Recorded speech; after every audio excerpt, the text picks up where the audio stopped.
అర్చకస్య ప్రభావేన శిలా భవతి శంకరః. అర్చకుడి మంత్ర ప్రభావం చేత శిల శంకరుడవుతాడని ధర్మశాస్త్రాలు చెబుతున్నాయి.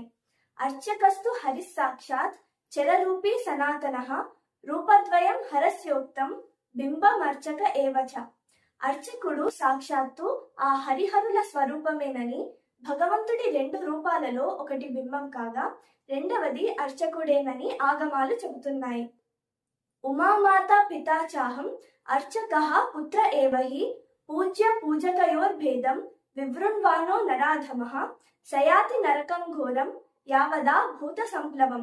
సాక్షాత్తు శివుడే పార్వతీదేవితో ఇలా చెబుతాడు: ఓ పార్వతి, అర్చకుడు మన పుత్రుడు. పూజించే అతనికి పూజింపబడే నాకు భేదం లేదు.